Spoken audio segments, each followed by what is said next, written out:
दोस्तों, हमें कभी भी अपने कमरे में अंगीठी और हीटर का यूज क्यों नहीं करना चाहिए?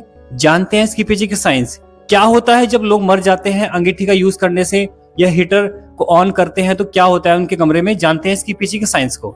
देखो, तो सबसे पहले हम क्या करते हैं कि जब हम हीटर और अंगीठी का यूज करेंगे अपने कमरों में, तो उस कंडीशन में क्या होता है कि इनको जलने के लिए ऑक्सीजन की बहुत ज्यादा क्या होती है, नीड होती है या होती है जरूरत।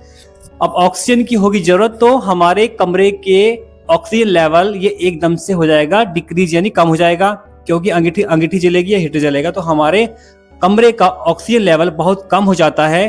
और गैस कौन सी बढ़ जाती है? Carbon monoxide gas. क्योंकि जो आपकी अंगीठी है या हीटर है, जब ये जलते हैं तो ये कार्बन मोनोऑक्साइड गैस को रिलीज करते हैं, जो कि गंधहीन, एक रंगहीन, एक स्वादहीन गैस है दोस्तों।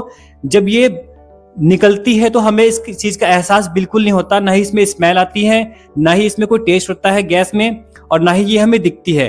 ठीक है, तो इसलिए हमें पता भी नहीं चलता कि हमारे कमरे में कार्बन मोनोऑक्साइड गैस फैल रही है। तो ये गैस क्या करती है? ये गैस हमारे शरीर में जाकर के ऑक्सीजन सप्लाई को बंद कर देती है, और जब ऑक्सीजन सप्लाई बंद हो जाएगी तो हमारे दिमाग में भी ऑक्सीजन लेवल कम हो जाएगा। ऑक्सीजन लेवल के कम होने पर ही हमें चक्कर आते हैं या हम बेहोश हो जाएंगे। क्लियर? तो उस कंडीशन में क्या होता है कि हम जब सो रहे होते हैं ना तो हमारा दम घुटता है, हमें पता भी नहीं चल पाता कि हमारे साथ हो क्या रहा है। क्लियर? तो इसलिए हमें कभी भी अपने कमरों में अंगीठी वगैरह का यूज बिल्कुल नहीं करना है। ठीक है, क्योंकि ये बहुत जहरीली गैस है, हमें दिखाई नहीं देती है, और हमें ध्यान देना है इन चीजों का। हमें कभी भी कमरों में अंगीठी वगैरह का यूज तब तक करना है जब तक हम जाग रहे हों।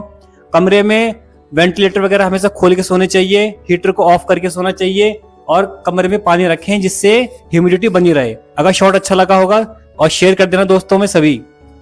राधे राधे।